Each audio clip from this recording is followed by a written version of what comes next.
everyone, and welcome to Command Center, your video game book club podcast. My name is Daniel, and with me, as always, is... I'm the man with the plan, Jay. Don't start recording yet. No, we're finishing this conversation, all right? If we're going to keep recording in this Command Center garage, me having a pee bucket is not... You're recording? No, Fuck it, we'll get it live. We're doing it live. We're doing it live. Fuck it, we're doing it live. What's up, guys? Not a pre-planned intro at all that I've been waiting to say for 40 minutes. We did it. I mean, I didn't say book club. I wish you had. And every single time I do the intro, I always look at you because I'm expecting you to be like smiling and like he's going to say book club. If you're listening right now, go back to the intro and you can hear him giggle a little bit about 8 seconds in because he's looking at me and trying to suppress the giggle from saying book. Did you just say if you're listening right now? Well, I don't know. Maybe. Shut up. Let's get this damn show on. Podcast is for no one. Podcast is for me when I'm away from you guys. Like someone's going to listen to it and be like, I'm not listening right now. What? I don't know. You don't follow me the way I listen to podcasts. What did I just listen to? I don't know. You guys play any video games lately? Yeah, I played Sekiro Shadows Die Twice. Yes, he did. Yes, he did. How was it? So, I'm interrupting. Bit of embarrassing we played thing. Kerbal Space Program this month. Yeah, but he played Sekiro. Oh, goddammit. So, okay. A side note, a bit of an embarrassing thing. If you're on Steam, you can actually go look it up and downvote me, very much so. I played at least 2 hours of it, and it's the first time I ever put a dislike on a game and said, hard for the sake of being hard. Just like me. I'm not making a joke, and I want to be rewarded for that. Yeah, but I've already sunk 80 hours in, and it's probably my favorite game of 2019. So A lot of people, too. I think it won Game of the Year, didn't it? It did. I wouldn't... Even though I didn't play a lot of the new games of 2019, I will still kind of disagree with it. You just because of the learning downvoted curve. this game and have now pumped 80 hours into it. And when did it come out? September? October? I don't know. I didn't get it when it first came out because, When did you get it? Steam. When did you get it? When it first got on sale. So the winter sale. Yes. Like 2 weeks ago. Yes. And you've put in 2 full work weeks into it already. When we were supposed to be playing Kerbal Space Program. I'm going to check his work hours. I have 11 hours in Kerbal. You can look it up on Steam. Okay, I have a 18 whole hours. 11. I have 18 hours in a game I didn't like. I have 40 hours in a game I really didn't like. Yeah. All right. For shame. For shame. But no, I'm seriously going to check your work hours, because if you put more time into that video game than you did at actual work, where we pay you to do work... You're fired. No, I was going to say you have accomplished the proper ratio for a podcaster. We're not monetized. So, there's... At work? Oh, that's right. Well, no, we're monetized We don't pay you at guys. work. I forget. I just take all the money. Oh, also, if people didn't know, we all work together as well. Yeah, we all work together. Do we ever say that? No. Yeah, we're all mentioned work it. at the same place. I think we mentioned we hang out because we live together and work together, and We spend way too much time together. That's what we're trying to get at here. it's the Man-Mates from that book series we're listening to. Man-mates. Man-Mates. And it is exactly as gay as you think it is. It is. What book series is this? It's not important. It's not important. No. It's I called- want to know now. It's called Hominids, and it's about some freaking advanced physicists in... All right, I don't want to know now. Exactly. We know you, man. We covered this. So, anyways, we were supposed to be playing Kerbal Space Program this month. This month. Little background about the game. It was developed by Squad. We'll have a little bit more about that later. I think Nate knows a little bit about this. The original public release, when they first released the game, because they released it really early. If I remember correctly, they released it early before early access was a thing on Steam, so they did it through their own means, and that was back in June of 2011. It went through on early access on Steam in March of 2013, and then full release on the alpha was in April of 2015. I know that myself and Nate have been playing since that first very early public release before early access. I think you played it for about a year before I did. I bought it and then never played it for a while. It's possible. Yeah. I don't know. It's But 100%. Either way, we have both been playing it for a really long time. Jason, this was his first foray into it, his whole 11 hours. Foyer? That would work, because you didn't really get past the entry hall of the game. Laugh into the mic, motherfucker. Let them hear your shame. So it was developed by Squad. Squad got bought by Take-Two Interactive in May of 2017, and Kerbal Space Program 2 has been announced for release in 2020. No No word on a month or a season or whatnot yet. So Kerbal is one of the more unique games I've ever played. It kind of blends together. It kind of feels like an educational game you might have to play in school, even though they didn't have games that advanced when I was in school. But it teaches you a lot of stuff, but at the same time, there's enough slapstick mixed in with the science to make it fun. So you are the director of this new space agency for these little green people. They're slugs. Little green slugs called Kerbals. And you start out with basic rockets and basic boosters and basic all the parts to your rocket, and you build a rocket in the vehicle assembly building, and then you launch it.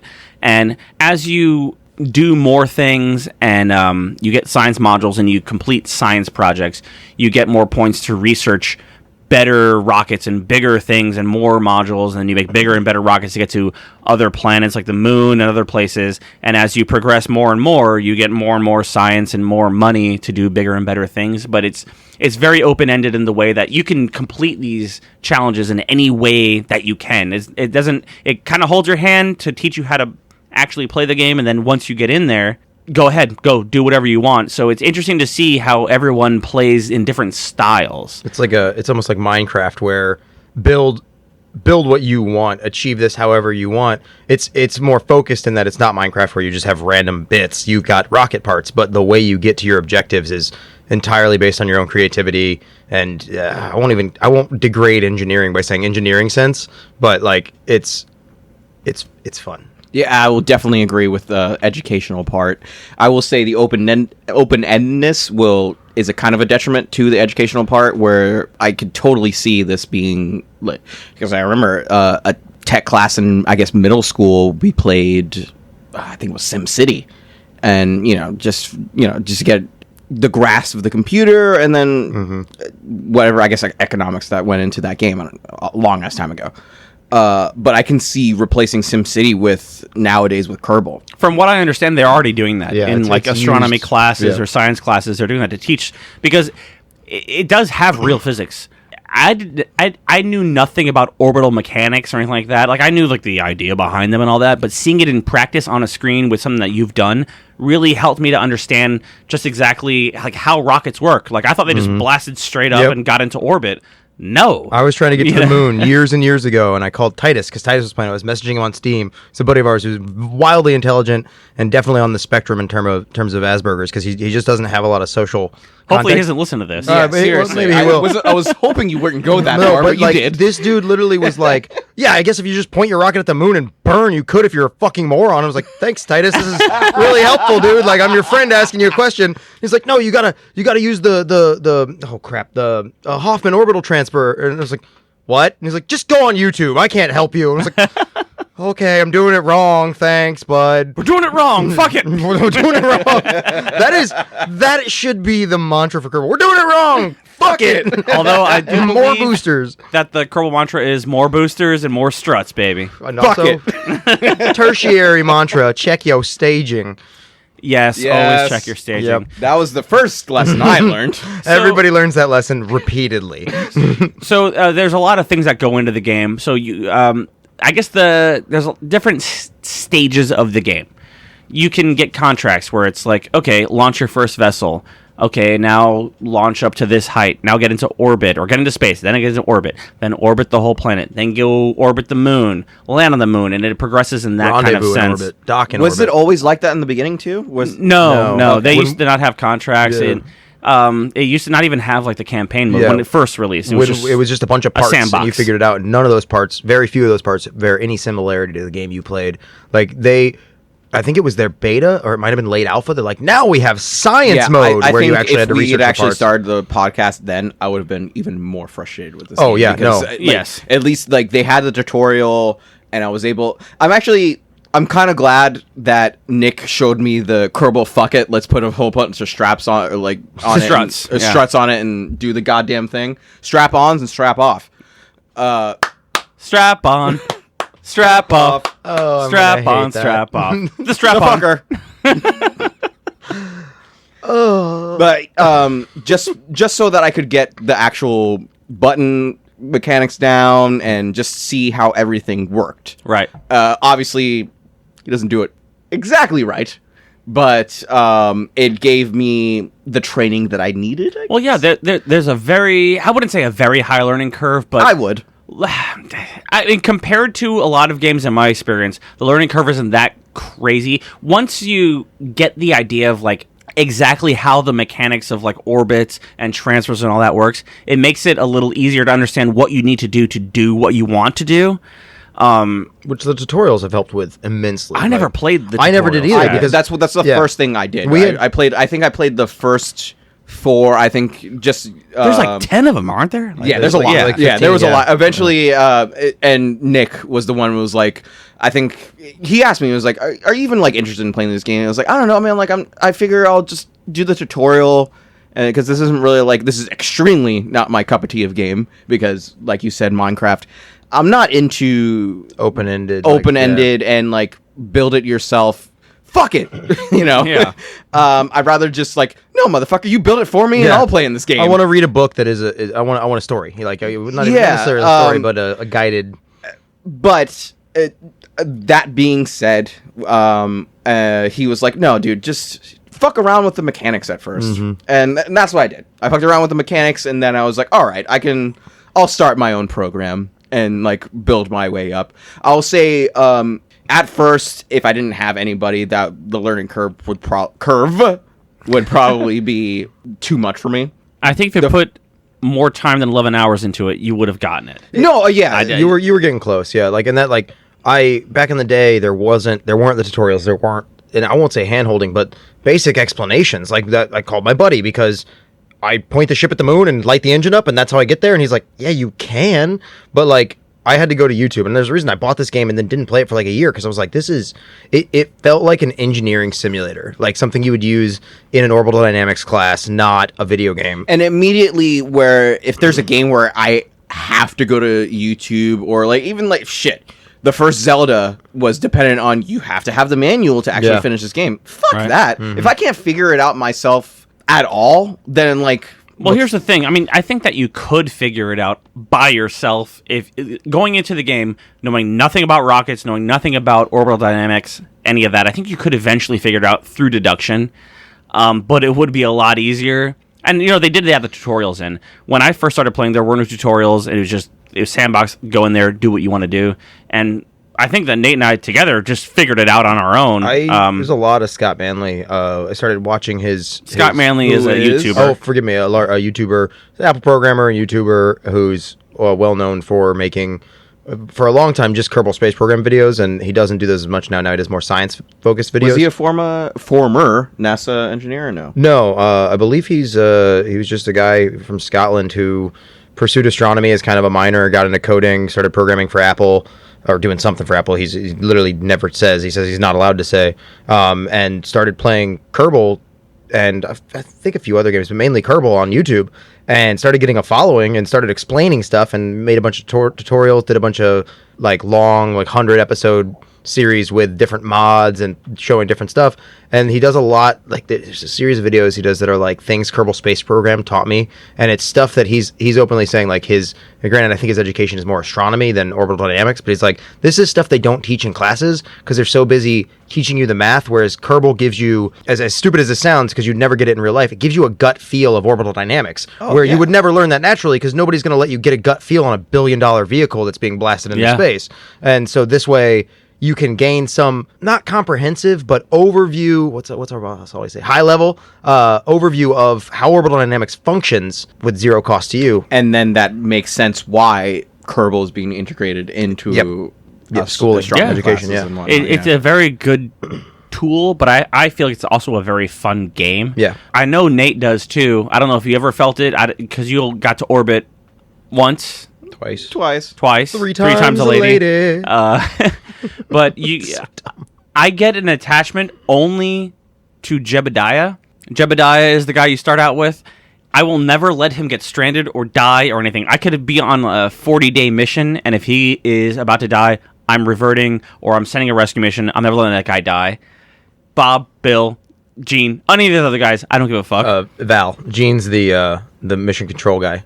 You're right. Yeah, Valentine. But I just get an attachment to Jeb, so I always like... I think it's fun because normally, let's say I send a mission to the moon or something, or Duna, and they get stuck there, and it's anyone else but Jeb. I'm like, oh, I guess they're dead. If Jeb's there, I'm like, all right, we're Apollo 13ing this shit. We're gonna find some way to bring this guy back, no matter what it takes. Since the introduction, so they what was it, about a year ago? They introduced female Kerbals, and they did. Yeah.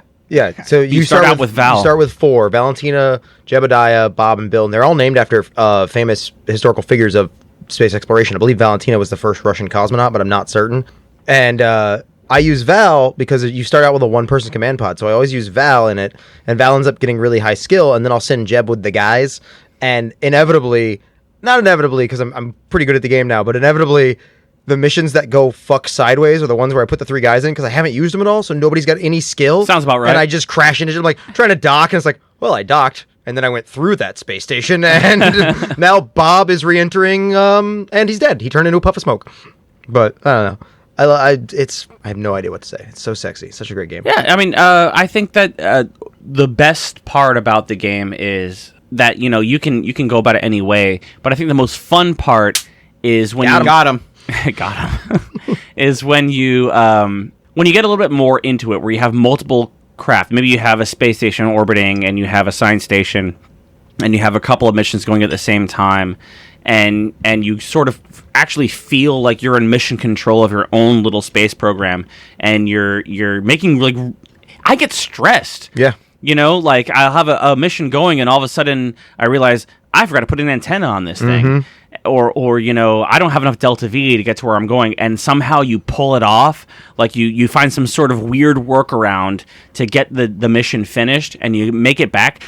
That feeling of accomplishment, that feeling of like, fuck, that should have gone sideways, and they all should have died, but I got them back anyway, even though maybe I didn't get any science points out of it, or I lost money, but I got them back alive. Like, that feels so good to me. I wanna take your idea and expand with an actual story, if I may. Let's hear it. I'm coming back from Gilly. There's a Venus analog called Eve, and it's got a small asteroid orbiting it called Gilly. It's my first time. I've played this game for 4 years. I've never sent Kerbals to a body outside of the Kerbal system. Is it not Kerbins?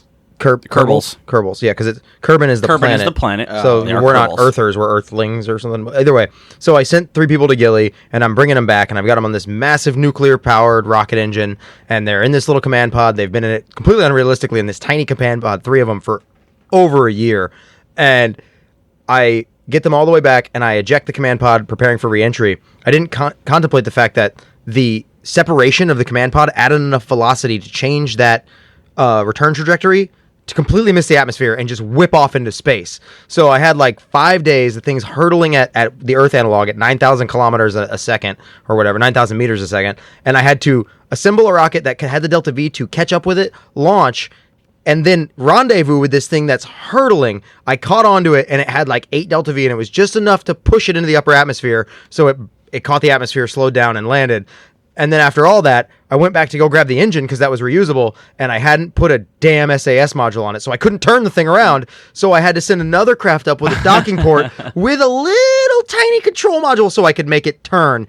And I had to dock with But it was fun, right? Oh my god! Well, the thing that's all right. So that's where you kind of lose me, though. Like, unless you are super into spacecraft, like, what the fuck is Delta V? I don't know what Delta V is. That's the thing. If you played the game more, you would have known. Yeah. So when the ball was confusing to me. And I know, because you only play a little bit. That's like that's the steps, man. Like, you learn initially, like, you were launching your rocket. That one I flew just before we recorded. That thing was turned 90 degrees from normal. So you had to push down to turn into your orbital turn to turn west. The rockets usually set themselves up facing where right is west. So you just immediately tap D and it starts to go into orbit. So you had to have shifted it in, and like, that's something you would never have known, and it didn't matter. But to me, I sat down, and you saw me staring at your keyboard for that good 30 seconds. I was trying to remember how to not press D, but press W to turn down rather than to the right. So that's what I told you when you first start building your rocket. The command module is always turned. Yeah. That's what he's talking about. Yeah, okay. But like, so I feel you, because I didn't know what SAS was or RCS was or any of these things when I started playing, and literally watching fucking Scott Manley playing the game, and it was like, and he's gonna activate his RCS. I'm like, what's RCS? I put RCS thrusters on there. Oh, I didn't put any fuel for that system, and it's a way to basically shift, translate, or move your craft without your main engine, so you can get finer control for docking. SAS, Stability Assist System, is what it stands for. No idea what that is, and that uses, you're in space, it's a vacuum, and it's not putting off any fuel. How is it controlling you? It's reaction wheels, which are a real thing that are used in space programs. They're basically, think of a bicycle wheel, how it spins and stabilizes the bike. It's a bunch of wheels in a module that can be accelerated, slowed down, and twisted. And because of that, what's that called? That effect? Centrifugal. No, but there's a specific effect with a wheel spinning. You buy the little toys where you pull the string and it bounces I know on a what you're wire. talking about. I don't know the name for it. Gyroscopic. It's gyroscopically stabilized. And so, like, that's a real thing NASA uses. I never even knew that. And as you're playing, you're like, it was just idle curiosity. I played for 6 hours. Okay, I got to go to work tomorrow. What is this? What is this SAS thing? And I'd look up on YouTube, or Scott Manley would make some mention about, in real life, they're never this powerful because they saturate, because you can only spin the wheels so fast and create such gyroscopic forces off of a module this size. And, like, step by step, slowly over the time, 4 or 5 years, I learned all this shit. Like, day by day. Yeah. But like Delta V, like, I never knew what Delta V was. And it's Delta is the symbol for change in mathematics. It's the triangle, like the Greek symbol. That's a triangle. Yeah. What is that? Wu-Tang? No, that's Wu-Tang. Wu-Tang. But Delta V means change, and V for velocity, change in velocity. So if a craft has 1,000 meters per second delta V, it means it has the fuel and capability to accelerate itself to 1,000 meters per second, which on Earth doesn't really matter because you've got drag and atmosphere. But in space, you have to bring everything with you. So that means if with 1,000 meters per second of acceleration, you can't get back, you die in space. Or in the effect of Kerbals, sit as a slug in a capsule for 18 years until Daniel goes and saves you if your name is Jebediah. So I think that the point out of that would be, you made it to orbit, and that's like step one. You basically completed the tutorial of the game. Yeah, what, really? Yeah. And then after Even that, 11 hours in, that's still tutorial? yes, Yeah, in effect. because after that, then you go land on the moon, then you land on Minmus, and then you go to the actual other planets, which are like magnitudes further from where you've gone. So you're building bigger and better and more efficient rockets with the bigger and better pieces that you're getting. And you're able to launch and then you start to just like, through trying to do these things and getting these pieces and wanting to complete these missions, that whether either they're given to you through the game or you just want to do it, Like main goals that you give yourself. exactly. Yeah. You learn these things just through trial and error, which is how I learned the game. Like, I was like, I want to get here, I can't do it. What am I doing wrong? I'm going to look at the pieces and read everything and like, I need one of these. This is what I'm doing wrong. So like, if you do it step by step, like you get to orbit. Now I guess I'll rendezvous with another craft. Then that's when you learn RCS thrusters. And that's when you learn orbital rendezvous and like how to change your orbits and all that. And once you know that, you can go to another planet. And then you can rendezvous with that other planet and land on the planet and all that. So you learn things in stages that allow you to do more things in the game. I think it's staged really well. I think they make it so that it is open-ended and it's an open world, but they set it up in a way to where, since you're only getting parts when you have science and you have to go to new places to get that science, it makes it so that you have to do new things to progress further in a natural sort of way. I did really like that appeal because I definitely did feel that. Just because actually it goes with my like feeling with space exploration in its whole, where it's probably stupid, and we've had this conversation 1,000 times, and you've said that it's stupid, where I feel that if we're on Earth and we already, like, we don't 100% grasp every minute detail of Earth, like, we don't even know all the creatures that live in the we know more about deep. the surface of the moon than we do the bottom of the ocean. Exactly. Sort of thing, yeah. And so my mind thinks is like, well, shouldn't we do that before we are actually going into space? Well, because again, we've had this conversation before, and I've had this retort in my mind for several years. So I want to hear it. So Tort him real good. just because, who's to say that if we do that, That thing that something we do. that some fact, some phenomenon that we find helps us with the space exploration. You know what I'm saying? But it happens in reverse. So by trying to make this bigger leap into space, and we have historical precedent for this, doing the Apollo program, for example, gave us so much insight and so much more technology than we would have had if we had never done that. By way of direct example, I used to know the company names because this is like 6 years old news or 4-year-old news. Now it's more than that because it's 2020 now. There was a company in Pensacola, Florida on Edwin Air Force Base working on Eglin Air Force Base, working on a NASA contract to test out the idea of building a rocket engine where, rather than the fuel being shoved in via diffuser plate like they normally are, which just throws all the fuel in a big place where it explodes and it is shaped by the bell to provide thrust, they were attempting to spiral the fuel in like a gun barrel or something else. And what they found out by building small-scale rocket engines with the fuel spiraling in was that they got like a 12% boost in overall thrust without having to engineer stronger containment units, like a stronger combustion chamber. But then on top of it, it conserved, for the same thrust output, wasn't just the 12% increase, it was like 15% fuel savings. So that's not a big deal. NASA paid them a couple million. This small company did it. But they had this rocket nozzle, which was, it was tiny. It was the size of a beer can. And Eglin is where the Air Force and Army, I believe, train their firefighting crews, because they've got this big fake building that they light on fire over and over again, and they also train local fire crews. And so they were using parts that were the same diameter as these fire hoses because they had the machine shop there to make new fire hoses. So they tried attaching this thing to a fire hose, and then they had one of the more experienced squads use it in this building that they light on fire. It put the fire out in like the usual time for like the lead team was like a minute 15. That fire hose with that spiraling effect was able to output 3 times the water in the same amount of time with the same diameter, and it put the fire out in like 35 seconds, which was less than half of what the previous record was. So basically, I'm just thinking in reverse. Not necessarily in because reverse, but both I think ways. It works both ways. It does work both ways, but you can't say like we haven't done everything here, so we shouldn't go here, because you never know what you're going to discover when you go to a new place. And the benefits that the space program has brought back to humanity are infinite. The economic estimates I've read, and again, this is the same time I was reading up on stuff like this was years ago. It's something like every dollar spent on space exploration results in $2 to $3 of economic activity due to innovation and new invention. Now that's on an economic scale, so that dollar, we're putting $1 in as the tax-paying population, and you might be reaping the benefits as the head of Jason Enterprises because you developed this proprietary technology that NASA has the right to use, but you have the right for business with. So that doesn't directly benefit the people of the United States, other than this increased innovation and new technology coming out. Okay. Well, I was thinking more of like direct benefits to humanity as a whole. Oh, but there's also the economic ones. Yeah, that's when people this is not a political podcast. I mean, it can be. No. I was about to go, man. I was holding myself back. No, but like, and I feel like I understand that argument you make, that like we should fix here first, or explore here first, or finish here first. But we could get the Earth to perfect, no more poverty. We could make Star Trek, that planet, and tomorrow, the day after we finish it, an asteroid could take us all the fuck out, and we wouldn't have any way to stop it. And like, so I'd be like, there's a lot of angles. Yes, and that like there were protests during the Apollo launches in New York about how that money shouldn't be spent. A lot of them, yeah. Blasting into space. There were protests around the shuttle being built. There were asinine protests about sending an RTG into space with, I believe, Cassini-Huygens. But that's just dumb. Like, oh, you're gonna nuke space. It's like, no, space has 10 times the radiation of anything we can possibly make. We're not nuking space. We're just putting a big nuclear battery up there. But yeah.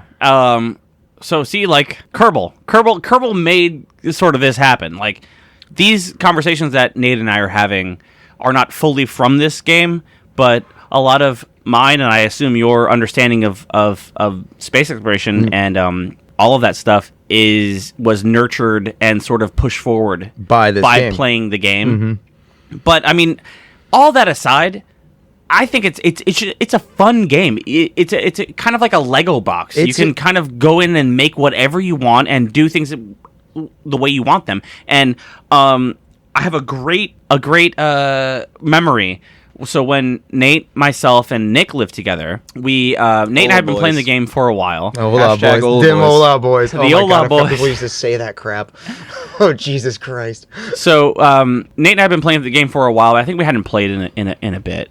And then we convinced Nick to buy it. So we used to have a setup where we all had our computers in the same room. It was a command center. It was almost a command center. Okay. And we were all started playing at the same time. And we got a really good grasp on your personality kind of comes through in the game. Yeah. So, for instance, I progressed through my play kind of in the same kind of Apollo style. Like, I'd build my ship. I would get to space, get to orbit, do a rendezvous, do a flyby of the moon, do a rendezvous in moon orbit, land on the moon, go to the next moon, go to the next planet, progress in that sort of way. And then Nick would just throw boosters on his first craft and try to get as high as possible, and then like after that he would just skip the orbit and go straight to the moon and just crash land on it, and just bigger, better, faster, everything. And then we go over to Nate. He didn't make communist rockets because they were nothing like the Soviet Union's rockets. He made rockets in the red alert communist tradition of more, like in the Kerbal tradition. Yes. More boosters. And then you go over to Nate, and Nate's over there. He has like graphs and shit up on his computer. He's like doing calculations for like how much delta I V had for two the monitors at the most. time, so my left monitor could hold my atmospheric drag coefficient or whatever, and altitudinal, like where I can orbit, and then I usually had a spreadsheet up for like delta V. It was insane. I went nuts. Sorry for interrupting. No, it's good. I went insane. It was just like really good vision of like what a game can your gameplay translates from who you are. Mm-hmm. So we have Nate being very analytical and trying to squeeze every little bit of delta V out of his rockets. I once had, by way of example, I'm so sorry, Nick came up behind me and was like, "What are you doing?" I was like, "I've got one more fin than I need, and I need to get rid of it." He's like, "Can you not complete the mission with that extra fin on there?" I was like, "Oh no, I could just leave the fin on there and put another booster on there, but I know I can make this work with 3 fins instead of 4." And he just like sighed and walked away like, "You're an idiot. You've forgotten the mission entirely and got obsessed over one fin." But I think that's what the cool part about it is. One of the cool parts anyway. I just love seeing that, and we're all at the same stage in the game, and we're all doing it completely differently, but still accomplishing the missions in vastly different ways. So it kind of like just draws it out and like shows like, that's that kind of person, More boosters. Make sure you don't have more fuel than you need, and then just like, I don't know. I guess I kind of did it. I just kind of guessed. I thought that was like a lot of fun. And I'm the motherfucker over here playing a different game. Like, oh yeah, I'm having fun. No, I think one of us had Technic, one of us had Kinects, one of us had Legos, and you were in the corner with Duplo. I was always amazed when we lived together back in the day. I'd come over and like, "What are you doing?" And you're like, "Oh, I'm trying to orbital rendezvous outside Minimus." And I'm like, "Well, what's your delta V?" And you're like, "I don't know what that is." I was like, "What?" Like, I think I've got the fuel. I was like, "You don't know already if you have enough or if you need to cancel the mission and go back?" From Dan, speaking from everybody's perspective, it's exactly like that. You had the calculations of how much fuel you needed to get to a certain spot, and he would be like, "Fuck it, we're doing it live." It's weird. As I've played more and more, I'll build these fucking like these Cadillacs of rockets, and then I'm like, well, I barely made it to orbit with that 20-ton payload, and now I need a 22-ton. I think I can make it work. It doesn't work, and I take this fucking thing, and it's like, doesn't work. I'll try it 4 or 5 times, and then I'm like, fuck it, and I'll just put like 8 boosters on it, and I get in a stage with my primary stage, like, guess I have 10,000 Delta V today. Let's go to fucking Mars. So I guess like the middle road can work. You can get out of your comfort zone, and maybe that'll help you in the game. I really do want to ask though, Jay. You had limited play time, but I want to hear kind of like your what is the word? Voice.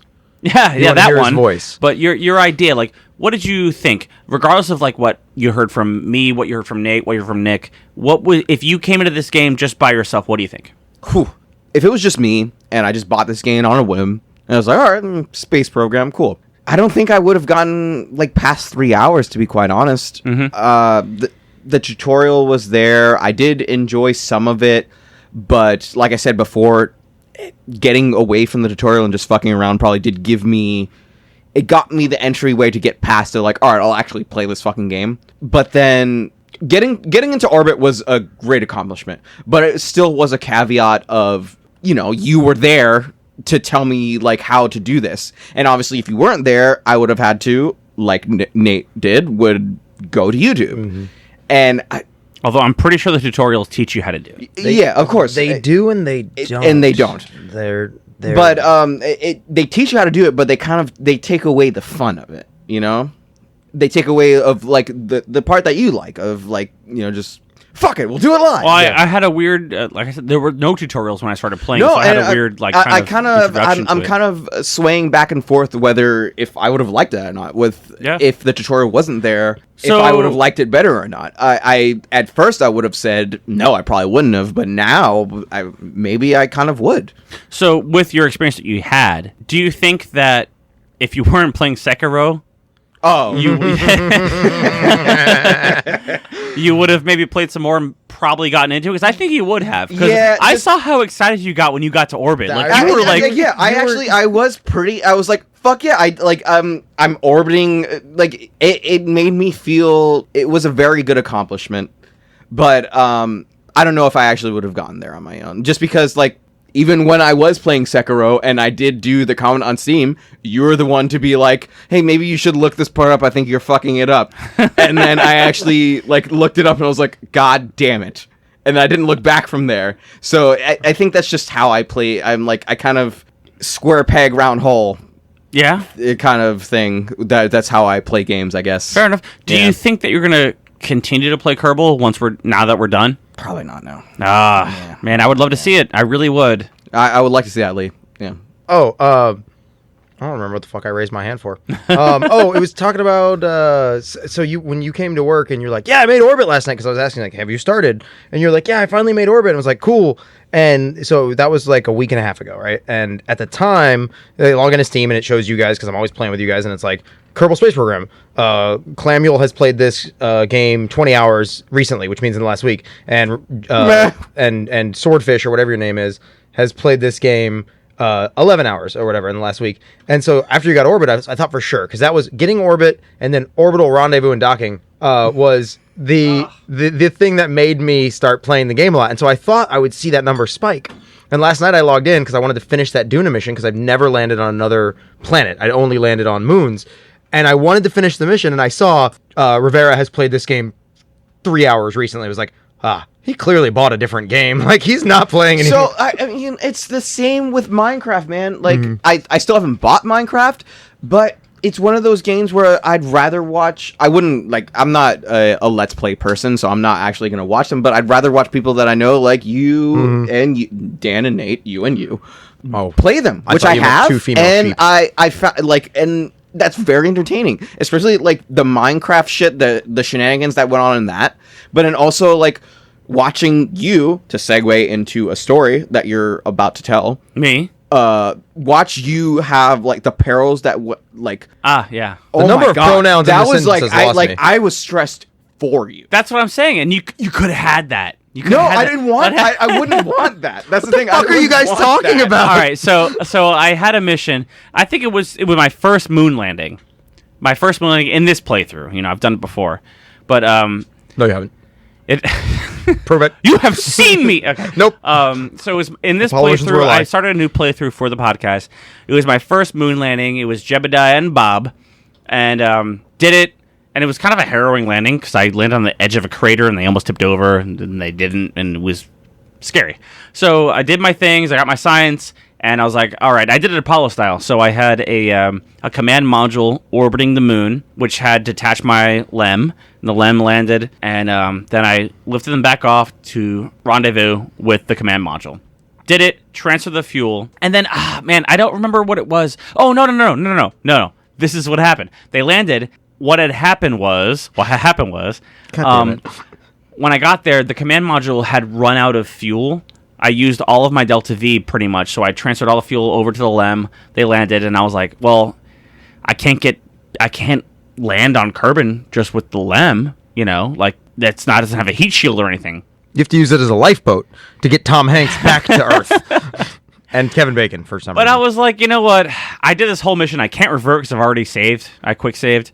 So I was like, I'm just going to see what happens. I'm going to send them back. I'll put them in orbit, and I'll rescue them later to get the science, because I had like a couple hundred science, and I needed it to progress in the game. So I sent them back. I got them to the point where they could have been in orbit. But I was like, you know what? Let's just see. Let's just see if the LEM can land. Let's see if it can re-enter and do it. So I have my lunar excursion module coming in, and Mooner. that one, and it's coming in through the atmosphere, and it's hitting the atmosphere, and it's heating up, but it's getting right to the edge of where it's going to explode. But I guess it came in slow enough to where it never really got there, and it entered, and I was like, oh my God, like it actually fucking worked. I'm on my way down. I made it through the atmosphere. I don't have any parachutes. This is my fucking Nightmare. this is my moon lander. Why would it have parachutes? So I was like, fuck, I did all of it.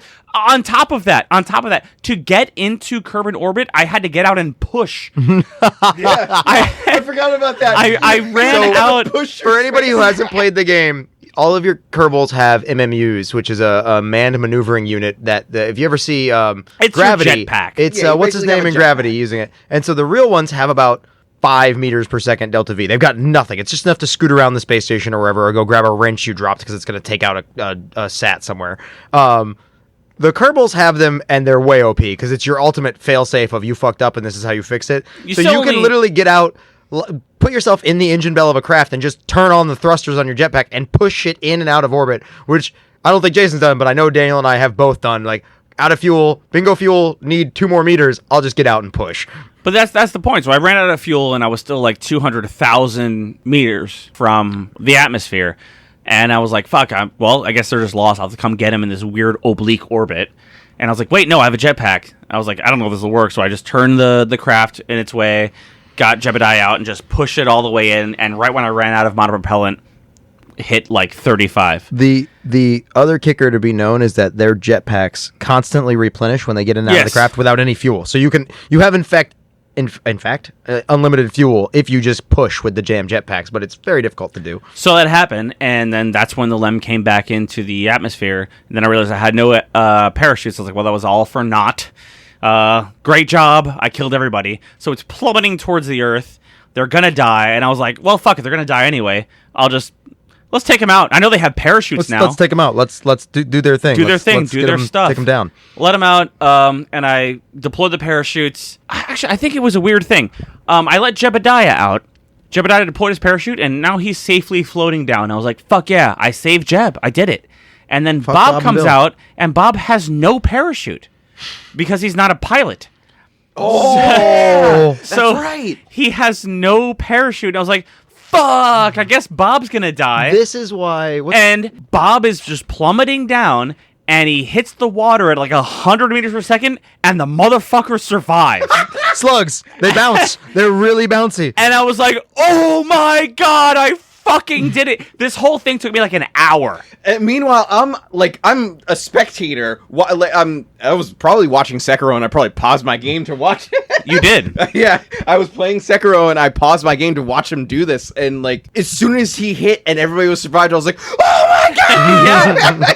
It's exciting. It's- like when you pull that off, that was like my most Apollo 13 mission I had in a very long time. There was a year of my life where I watched pretty much exclusively YouTube videos of people doing exactly that shit on the internet. Like, oh my god, it worked! I can't fucking believe it! And like, it is just it's one of the great things of the game is that it's Legos. You have to figure it out, and sometimes you don't have the right pieces. Sometimes you forgot to put a piece on. Did you grab the science out of that craft? Yes, I Okay, grabbed all the say, science. 'cause as you're coming back in the atmosphere, they can't hold on to the ladder, but you have a heartbeat to click on the craft and take the data, and then they get ripped off the ladder and flip through the. I think you did it beforehand. Well, I did it beforehand Yeah. in orbit, but You like transmit it? Oh, I got you. Yeah, good call. I EVA'd and got the science off. But man, that felt so. Because I was like, oh man, he's gonna die, and I watched him the whole time. Like when he survived, I couldn't believe it. And also, I'm really glad they added parachutes to the guys. Yeah, they that didn't was- used to have that. That was so like I guess if you guys are all right with it, I'd like to bridge into the mod community of this game, and that the parachutes. That was an old mod. Somebody was like, "There's the original Vostok capsule when they returned. The Russians hadn't figured out." Deploying parachutes on a capsule that had been frozen and then burnt. They hadn't figured out a way to land the capsule. They had the math, the science, and the engineering to get to space and back, and then they ran out of fucking ideas at about 100 feet off the ground. So they said, fuck it, we'll do it live, and they put ejection seats in them. So the first 2 Vostok capsules, the first 2 vehicles to orbit the planet, Yuri Gagarin and everybody remembers the second guy. Yeah. So I don't need to say his name. They literally, at about, I think it was like a kilometer up, the door blew off, and they rode a rocket sled right the fuck out the door on a jet ejector seat. And so like you always hear those stories of the Russians in their survival kit because they landed in rural Siberia and it could take days sometimes for them to be picked up. They had a bunch of food, they had some heating equipment, and they had a sawed-off shotgun in case a bear came after Bears. them. And now they didn't in later ones because later ones they said, don't open the door, you moron, it's a metal craft. But the first 2, they didn't have parachutes. They had to eject. And so they came down with some survival gear and a shotgun. And they said, we'll find you eventually. Good luck. It's Russia. It is the Soviet way. And like that is straight up a quote from Scott Manley, a paraphrase. I don't know if that's actually true. What is the subreddit? Another day in Russia? A normal day in Russia. Normal day in Russia. Yeah. That like the mod community in this game has been so interactive from the get-go of adding stuff, and so much of the mods have been integrated into the main game. That's something I want to say as well. Like the devs have taken in popular mods they add into the game, which is great. And actually, Nate, I know you know a lot about what happened with Squad and all that. Yeah. Say something about that. So I actually know surprisingly less than I heard. I heard a lot of scuttlebutt back in the day, but I'm finding a rather dry gulch of information on the internet. I'm wondering if wonder why. I'm wondering if Take-Two covered a lot of it up, or if Squad covered it up. Well, what did you hear? So basically, back in the day, I heard that one developer from Squad had kind of left. Squad was the original developer based out of Mexico City, and he left the company and was like, "It's a fucking sweatshop," and they're like working people to death. And so the rumor I had heard, which I believe is false, was that people on average were getting paid $2,400 a year, which is about double minimum wage in Mexico City. But these people were working 80 hours a week on constant, they call it sprints in programming, where you basically, nobody goes home, say bye to your family, we got to finish this for release, because marketing is set release, and it happens in software all over the board. And so this person left and was like, everybody's making trash, we're being worked to death, we're making less than U.S. minimum wage. And these weren't, not to say it's okay, but these weren't residents of Mexico City who had become accustomed to the economy and knew how to survive on the cost of living in Mexico City. They had a ton of international engineers, people from England, Germany, Spain, would go there, and then suddenly they're getting paid double minimum wage in Mexico City. Like, fuck buying a plane ticket back to see your family. You basically kind of become an indentured servant. That's what I heard. From what I researched, that's not entirely true, but this game... From what you find on the internet, though. Yeah, exactly. And like the only source I can... Destructoid.com. Former Kerbal Space Program developers complain about poor play and crunch time, where you basically work long hours. Which is, I mean, at least in 2019... was a big thing. I mean, Red Dead 2. Yeah, there was a lot of, like, that was coming to light with a lot of game developers where they're being worked. You're right. Very It was hard. around that same time. The economics of the gaming industry, because that was, I believe it was people interviewing other game developers going, well, how does Squad run with like a sweatshop mentality like that? And the other game developers were like, you mean like the gaming industry? Because everybody wants to be in the gaming industry. So if there's a false economic incentive, not the money, the want, the passion is what draws you. So you put up with the hours and the low pay. And they did, like, later they had 8 programmers release an open letter on Reddit saying, we're leaving Squad, this is our sorrowful goodbye, we can't work with them anymore.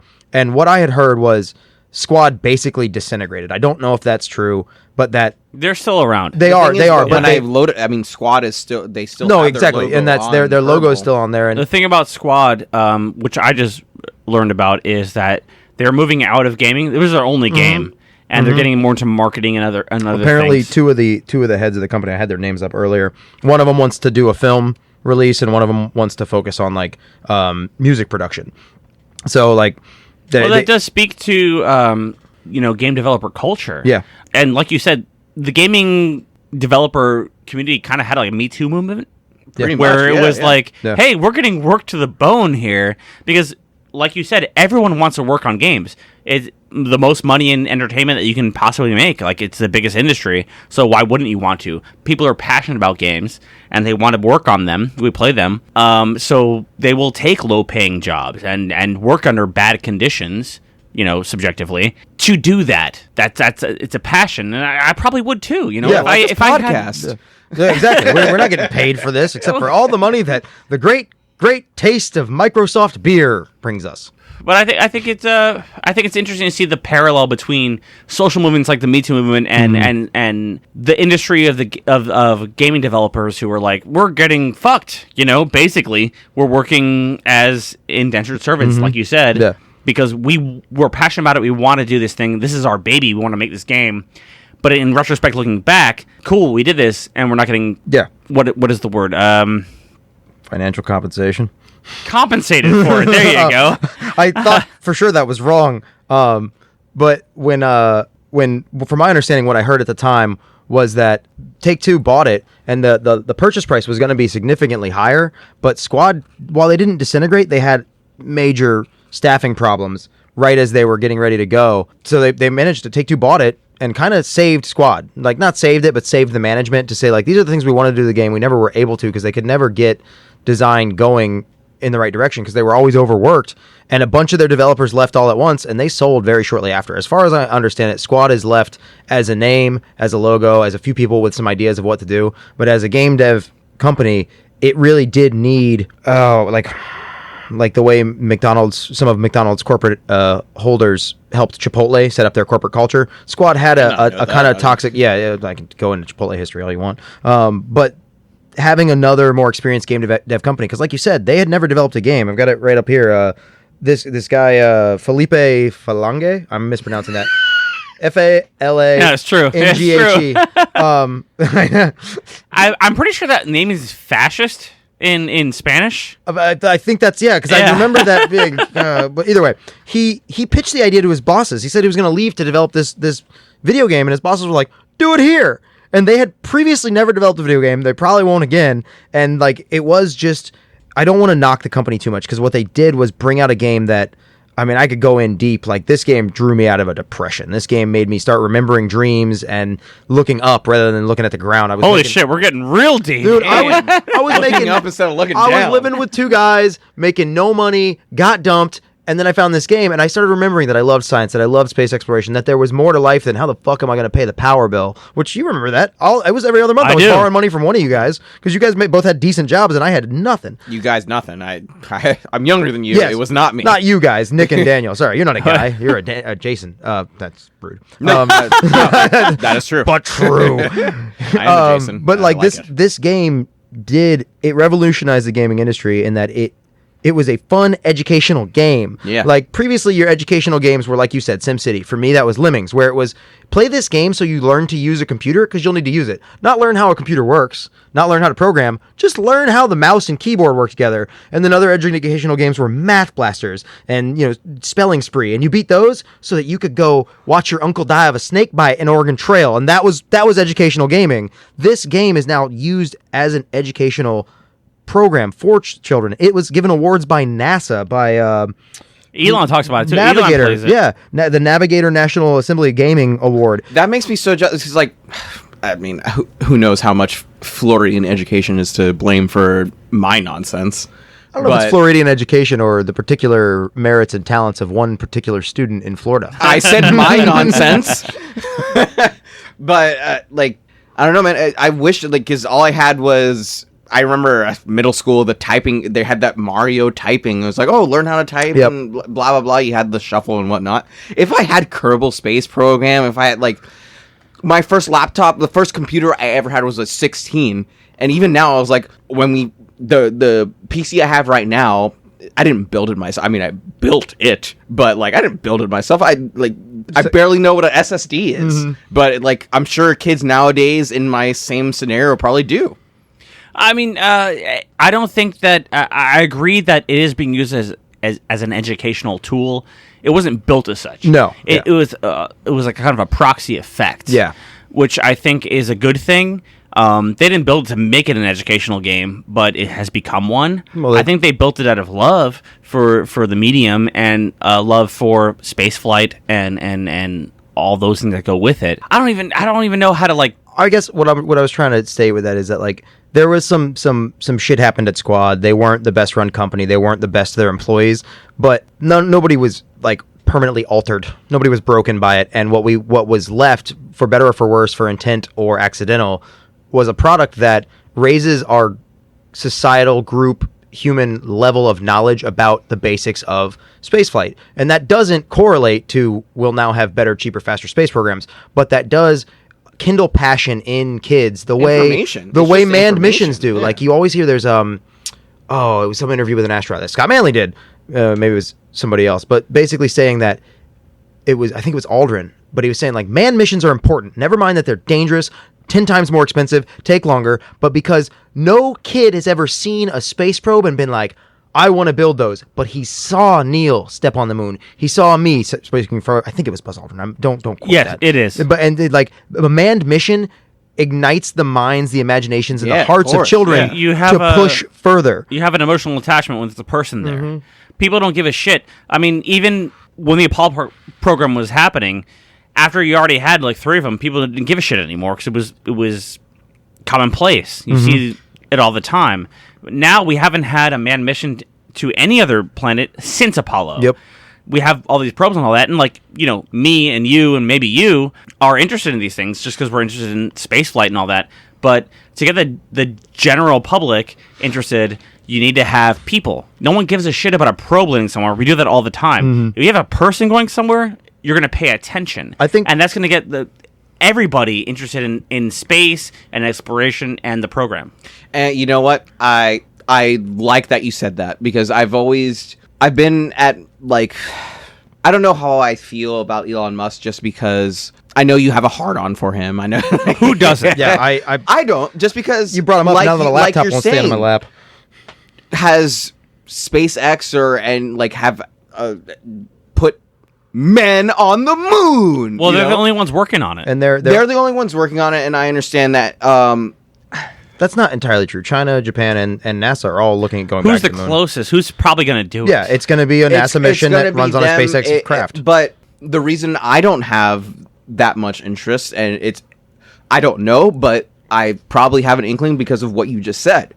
I don't have that much interest because, all right, I'll watch a Falcon Heavy launch, but it's not swaying me as much as it would you two.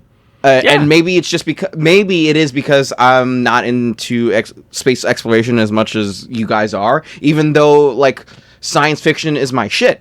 I love like Star Trek is one of the greatest things I ever watched. I love it, but I guess I don't like the actual science behind it. I think a big part of it as well is we stopped shuttle missions after Columbia. Columbia happened. I was in 10th grade. How old were you? We had some more after that, but very Probably few. It was just to elementary. finish the ISS, and then we Either stopped way, there. I mean, Yeah. you know, I grew up watching these things. Hasn't been pretty much any manned missions since you were a child. No. Jason, you're 27? Yeah. So the last manned mission was when you were what, 21, 20? When hold was on. that? Let me Google What it. man mission was that? Well, I mean, there are still manned missions to space. No, I mean To like the station, I would Yes, assume. but even then, Yeah. the manned missions in 2010, those were all the shuttle missions after Columbia were. the shuttle was in my own opinion was more fun to watch. Yes. You can watch the shuttle. The shuttle's going. The shuttle was a cool thing. Okay, cool. The Soyuz is going up. We also have we we have a bias on that being from Florida. Like I remember as a kid, and I'm sure you guys do too.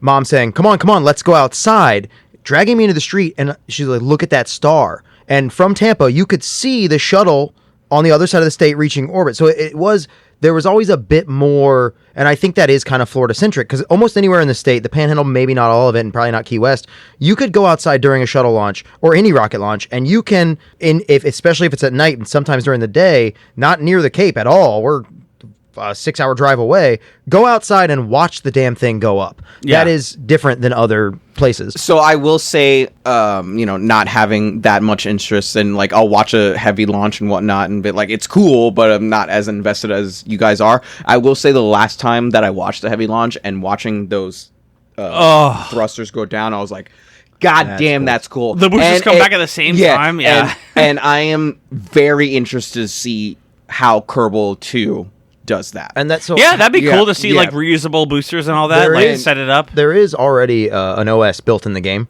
Not in the game, but there's a mod that has an OS, so you can program drones to land. Or you can just slap some MechJeb on it. MechJeb is a mod that is... It can play the game for you. For anything you can't do, MechJeb can do it if you need it. so is that what Nick does? Nick, Oh. no, not all the time. He is. I feel like one of the things he said to me, and I feel is accurate watching his builds. He's much more entertained by the construction aspect. Yeah, what can you do? Yeah, and there are things that like I got really good at finessing dockings because I didn't have MechJeb. He, if I remember correctly, years ago was struggling with dockings. Like fuck this, I'm downloading MechJeb and let it dock for him. To talk about the shuttle, the last one was August 31st, 2011. Going on like probes versus manned missions, like it's not that people aren't interested in them, but the people that are interested in them, specifically like deep space probes, it's like, all right, we need to get better gravitational data on the moons of Jupiter so we can launch a bigger probe there that can land on it because we didn't know initially. We just had Galileo's observations, and like you have to launch probes to get the knowledge to launch a manned mission, but like the SpaceX launch, that was awesome to watch, and everybody got involved and everybody got into it because wow, that was something that literally rocket scientists didn't think were possible. That was awesome, but the thing is, like, it's like what you just started off, Galileos and all that. Like most people don't. I don't know what the fuck you're talking about. That's what I'm saying. I know what SpaceX is doing, though. I don't think that most people, though. I think most people do understand it, or if not most, they're aware of it. They're cognizant of it. You're cognizant of it. You just don't. You never got bored in Wikipedia. You know, the first, I'm going to say Joule, because that's the damn planet in the game, Jupiter probes. You haven't ever sat there and Googled moons of Jupiter and how Galileo named them. I have, but I'm a fucking nerd. And, like, the stuff that SpaceX is doing, even if it's managing to stay below people's radar in terms of cognizance, of social cognizance of what's happening, it's setting up the pieces needed to put men back on the moon, which I don't think would be as big a thing as the moon landing. But the overarching goal of SpaceX is to have a sustainable colony on Mars, and they're setting the pieces in place to allow us to do that, and that will penetrate the human psyche the way the moon landing did in the Absolutely. 60s. I will say that I'm more excited for like the space station aspirations than actual like planet. We already have moving. space stations. Yeah, okay. So one of the things going into more of a science fiction aspect, if we're actually going to go towards any science fiction thing, I would think that instead of colonizing planets, we would probably be more set to make satellites that we live on, like colonies. Well, we're going to have to colonize planets if we want to survive as a species. But when it... This is, I mean, like, we're getting way off track of, like... Yeah, you're right. It's feasible because, like... We're going into, like... You guys like video games? Yeah. The only planets in the solar system, from my knowledge, which is not correct or complete, that have magnetic fields are, like, Earth, Jupiter, Saturn. I think Venus doesn't. And I know Mercury has a massive one, but Mercury's right next to the sun and you die. Mars doesn't. The reason you do a planetary colonization over living in space is that even with the best radiation shielding we can make, we're still not touching the ability of the Earth's magnetic field to shield us from cancer-causing particles and radiation. Okay. You put yourself on a planet, so you've got Mars. Well, if everyone that goes to Mars doesn't smoke and doesn't drink, they're on the same level as us. They should probably be vegans. Speaking of, Netflix is Lost in Space. Both gotta watch it. I tried again. All right. It's not great. Look. Oh my But God, so are you landing on a kidding me? planet, going back to what you're saying, landing on a planet, think about it, you're in space. You're 360 degrees exposed to radiation. Landing on a planet, half of that is blocked with the exception of the really powerful radiation that whips through every planet, magnetic field or not. So it reduces the amount of protection you have to put on by about half. And then if you burrow into the crust of the planet, you're safer long term. As a short term, how can we get people living sustainably? Yeah, you throw them in a space station and make the space station big enough to grow plants. Maybe. All right, so if anyone disagrees with Professor Nate... That's Dr. Professor Nate, you ignorant pig! Dr. Professor Nate, hit us up on our... hit us up on our email. Let us know. Yeah. It's commandcenter@gmail.com. Tell him how wrong he is, how right he is. I would love to hear, because I think that he's an idiot. Personally, I think disagreements should be snail mailed and agreements should be tweeted. Yeah, use snail mail. Go to the post office. Buy stamps. Not USPS. You need to train a snail to find me with a letter taped to its shell. Oh, Jesus. Jesus All right, snail. so, Jason. Favorite part and least favorite part of the game? Okay. Favorite part was definitely... Actually, it's probably both. Favorite and least favorite part is being told how to play this game. Yeah. So, favorite part was like, all right, I can't figure this out. I'm kind of there. Mm-hmm. And then like listening, not necessarily going by word for word what both you guys are saying, because I listened to all three of you guys. First I listened to Nick, then I listened to Dan, and then I listened to you. And I did an amalgam of all three. And I that basically... more help with Dan got me into orbit, and I was fucking fine with that. I was very satisfied with that. On the flip side of that, when everything was going wrong, and when I'm being told, I was like, oh, you need to do this, or you need to do that, and you need to do that, I was like, fuck off. Yeah. We're just trying to help, I man. tried- I understand that, but I tried so hard to stay back and not, because every time you even said something about the game, I was like, I want to talk to him for 2 hours about what he should do. And I was like, shut the hell up and let him play the game, Nate. And then today you saw me like backseat gaming on you. I was like, I can't do this. I can't do this. And you're like, I'm done. I was like, let me fly your craft. Well, it was different. It was it's a different double-edged because sword. you only had 30 minutes to finish this. No. If we were in the middle of like the month of playing, I would have felt more comfortable being like, no, you should do this instead of this. Which you did. Because I was excited to see how you might play the game. Because like I was saying earlier, like I think one of the cool things about it is like you see how people do things on their own. So I didn't want like influence on you. You're the only one of the three of us who had never played it, so I wanted to see how you did things. And then Nick came over and just fucking ruined that and was like, boosters and struts, go, go, go, go. And I was like, this motherfucker. Excuse me. Did you say boosters and struts? Can we make that his nickname? Boosters and struts. Like, I'm Nick- a little boy that like boosters and struts. Nick Lord came help over us. and fucking ruined it. Last name. I love you. Nick, I so love you. much, I'm sorry. dude. I love you. To your point though, to saying like how you're interested in how I would have gone about it. The way I play games, I wouldn't have gone about it. Like unless I had somebody influencing, like, cause like I said before, Minecraft, like I never played with Legos as a kid. I never cared for Legos.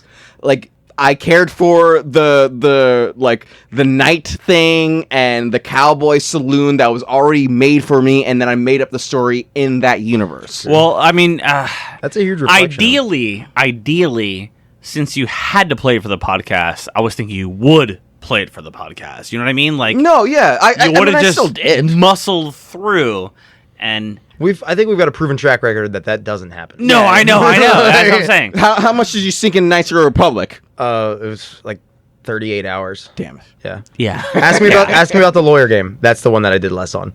But I love that fucking 18 and a half. 100 views already. Yep. Listens, views, whatever. Iriel listens. What's your favorite and least favorite part of the game? That was that was his That was favorite a and least combined. favorite. Yeah. It was pretty much a combined. All right, so Nate, what do you combination think? of both. All right, so like I'm gonna start with least favorite, and a big fucking shocker. It wasn't scientific enough.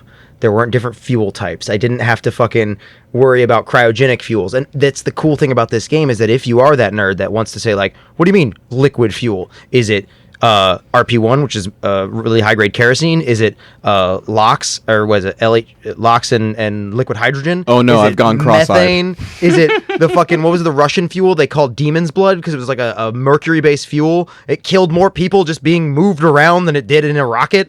Is it dihydrogen or unsymmetric dimethyl hydrazine or whatever? There wasn't enough science in it, but as the game is already, it's too fucking science. It's like The Martian. They had to dumb it down for the movie, and people were like, it's math. And like the science in The Martian was basic high school chemistry. If you got a C in it, you understood it. I know because I got a C in basic high school chemistry. You did? Yeah.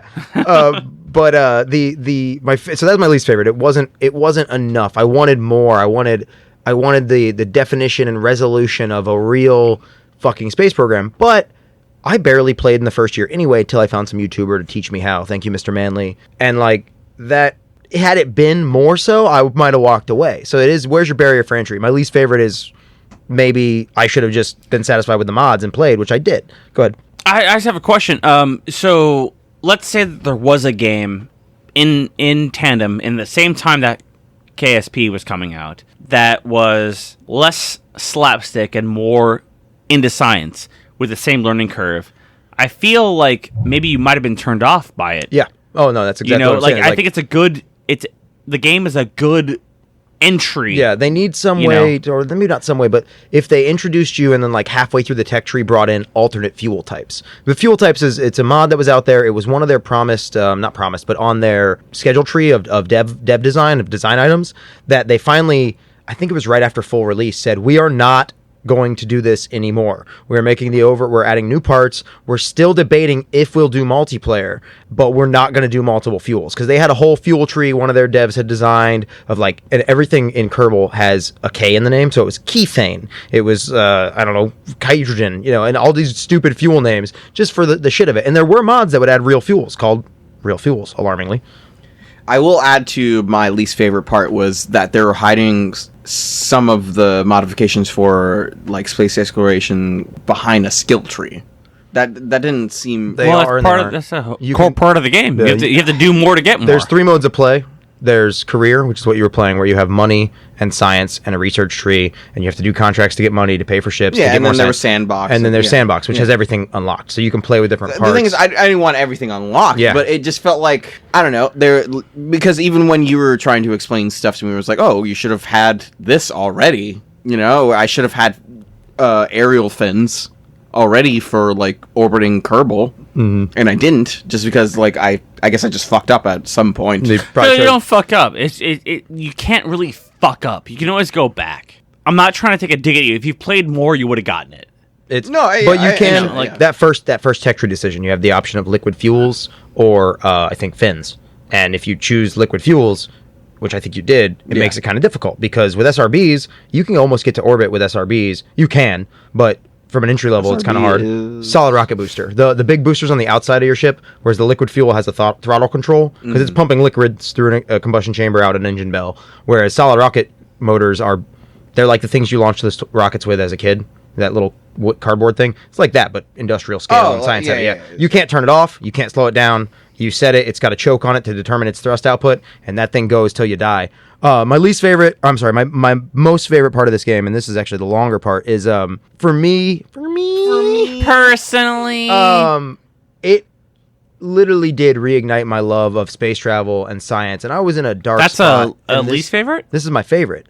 And it set me up to remember, because at the time when I first started playing this game, I was in kind of a dark spot, and it set me up to remember, like, oh yeah, science fascinates me. Oh yeah, there's space more to life than pussy. And I wasn't getting any of that either. I was working a fry table and a salad table and the deep fryers at a restaurant making dick, and living with 2 buds and just like being depressed. Yeah, and then our dads died. Yeah. Oh, yeah. No, that was actually after my dad died. We're getting real dark, guys.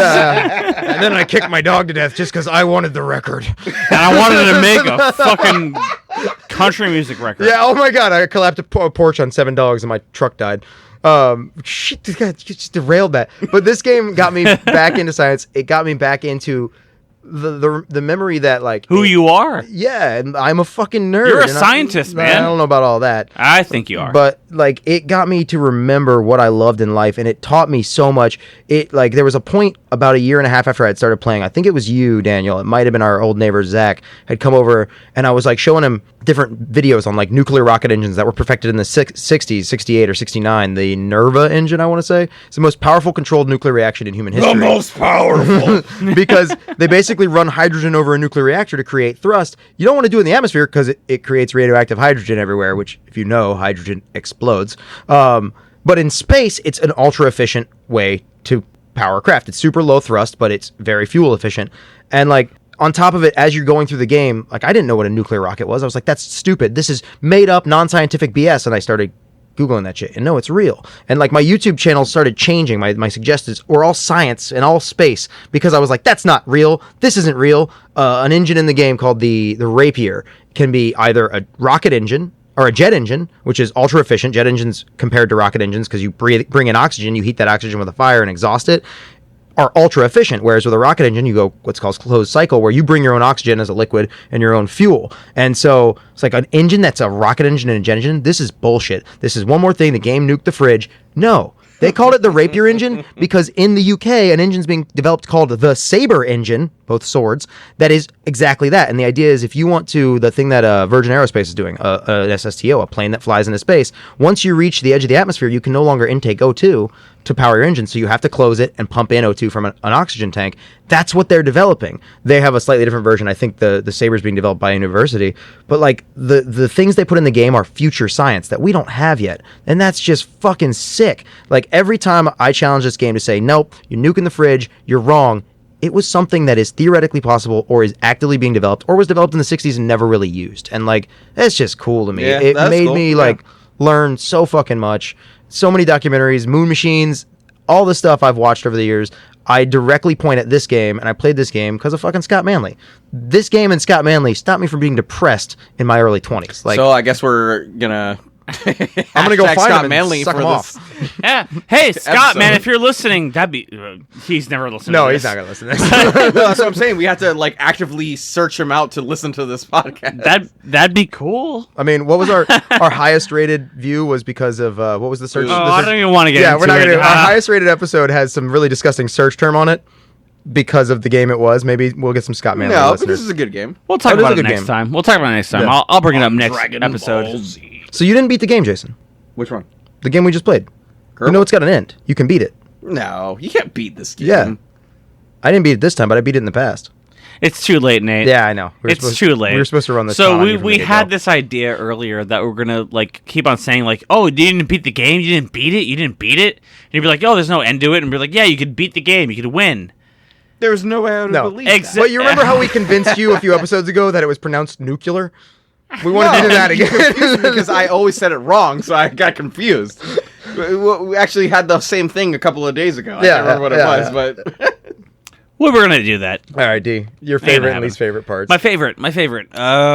So like I said, I think that my favorite part was because when I was playing with you guys, Nate and Nick, when I saw everyone's different takes on the same challenge, it really kind of like brings out your personality. Kind of, like, you can see how someone tackles the same challenge differently than you, but you still make it. You still do it. It's a good exercise to see how people's minds work and see how you tackle a challenge. I think that it's a good game to educate. I learned so much. is it like a personality test, kind of? yeah. It's a little bit of a test. Yeah. What's the question they ask programmers? You ask it's common among programmers to see how they think. You ask them a question that has multiple answers. I don't know, but I was Yeah. asking him if it's a personality test. It's similar. Where I think so. I think it can be in sort of a way. It can definitely show how you think as a person. But my favorite part though is that you can play a game and have fun and also learn a lot of things that I think maybe might be useful in the future. My least favorite has to be that even though I don't think the learning curve is that hard, I think it is detrimental to bringing new people in. They might be, what is the word? it's the For barrier intimidated. entry is They too might high, be intimidated for coming in raw dog. They tried to. Oh God. I said Yeah. apprehensive. They- so my word was very I remember that apprehensive. just before. Hey guys, how do we spell apprehensive? Before we record, I was like, why does he need to know how to spell apprehensive? coming in raw dog is a little hard. Yeah. Oh Jesus. Yeah. All the okay. That stop saying it. Just Raw dog, Oh. raw dog, raw dog. Ah, God. Coming in hard.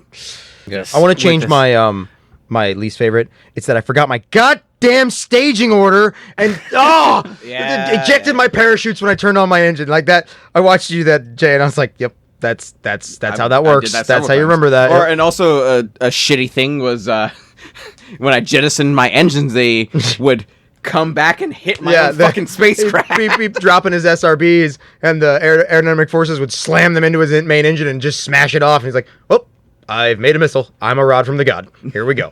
Like, Oh, that was a nickname in high school. Holy shit. there is the ending sneeze, ladies and gents. Holy hell. That sneeze just attacked me out of nowhere. All right, so I think that we had a really good conversation. I think that was got a little more political, got a little more philosophical than we all expected it would. But fuck, who gives a fuck? So, are you guys excited about our next game? Extremely so. No. No. And Well, that we need this the is white gonna be. spectrum. This is good though. This is good. Yeah. Because I want to see what we all think about the next ones. So our next game is gonna be XCOM. But not just one XCOM. We're gonna do XCOM the original from 1990 and XCOM the reboot from 20 who knows the fuck, and then XCOM 2, the one right after that. 94. I'm sorry about that. I gave you the wrong time, the wrong date. Either Yeah, way, the original's from 94. It makes We're it doing the that old much one. better than the new one. we're doing the original one, and we're gonna do the two garbage new one. ones. So if you want to buy them, XCOM UFO Defense is the original one from the 90s. You can get that for like $5 on Steam. We're also going to be doing the reboot and the one after that. You can get it for $13 on Humble Bundle and Steam. You can get Enemy Unknown for $29.99. That's the reboot on Steam and all the other ones, Humble Bundle, Good Old Games, whatever you want. And then XCOM 2 plus the DLC for $59.99 on Steam and all the other guys too. I didn't find anything cheaper. But we're going to do all three of them. Don't feel like you have to play all three of them to listen in. We're all going to play whatever we want to play. It's just kind of a free-for-all. I'll be doing the first reboot. I think Nate will be doing the original, and then you'll be doing XCOM 2. But we're all going to play whatever we want. We might play 2 of them, 3 of them. Who gives a fuck? Do what you want to do. Like it Homeworld. doesn't matter. Hold up. The new one is Enemy Unknown. And the one from 93 is Enemy Unknown. Okay, that's what's confusing me. Gotcha. Don't forget to hit us on our socials. We are on commandcenter.games. That's our website. Please go there. You can hear all of our podcasts there. You can comment. You can leave messages, whatever you want. Hit us at Command Center on Twitter. We got Command Center Podcast on Instagram. We can go to our Facebook, which is a new one. Please get on there. We have no followers. We want you guys on there. We want to hear what you want to say. I'd like to apologize to all you guys if you were waiting for us to come out before or after Christmas. You hate your family, you're a terrible person, and you just wanted to listen to our beautiful, soft, silky voices. Maybe we're born with it. Sorry about that. We have families as well, and unlike you, we're not terrible people, so we went to see them, and recording couldn't happen. Sorry it came out late. Do appreciate all your listenership. Hit us up. Thanks for listening, Daniel. And all the other listeners. Also, thanks for joining us to talk about a game I really fucking love. I think that came across. Like, this game is... If you haven't played it, if you tried to play it, if it was stressful, grab a YouTube video, give it another shot. This game can change your life. I guess I'll see you guys next time on Dragon Ball Z. And we're sued. Bye.